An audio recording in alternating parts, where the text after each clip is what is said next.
அன்னை தமிழ் உறவுகள் அனைவருக்கும் வணக்கம். நாம் இன்று பார்க்கக்கூடிய ஒரு சட்டத்தில் இப்போ என்னன்னு பார்த்தீங்கன்னா, அரசு ஊழியர்களுக்கானது.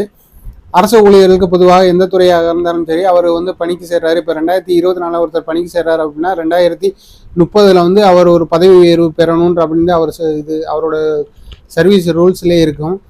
ஆனால் பார்த்தீங்கன்னா இவருக்கு பின்னாடி 2026 ஒருத்தர் வேலைக்கு சேர்ந்தவர் இவரை விட பதவி உயர்வு கிடைக்கிற பட்சத்தில் ஃபஸ்ட்டு ப்ரிஃபரன்ஸ் பழைய ஊழியருக்கு தான் கிடைக்கணும். அப்படின்ற பட்சத்தில் பார்த்தீங்கன்னா இந்த தகராறு அவங்களுக்குள்ளே பேசி தீர்க்க முடியாது. அதனால முறையாக சர்வீஸ் ரூல்ஸ் படி, அரசாங்க சர்வீஸ் ரூல்ஸ் படி எனக்கு தான் முன்னுரிமை, நான் தான் எனக்கு தான் பதவி வழங்க வேணும் அப்படின்னு சொல்லி நீங்கள் மாண்புமிகு மதுரை உயர்நீதிமன்றத்தில் அணுகி நீங்கள் உங்களுக்கு உண்டான நீதி பரிபாலனை பெற்றுக்கொள்ளலாம். அரசாங்கத்தை ரூல்ஸ் படி எனக்கு தான் பதவி வரணும் அப்படின்றத சொல்லி டாக்குமெண்ட்களை சமர்ப்பித்து நீங்கள் நீதி பரிபாலனை பெற்றுக்கொள்ளலாம். நன்றி, வணக்கம்.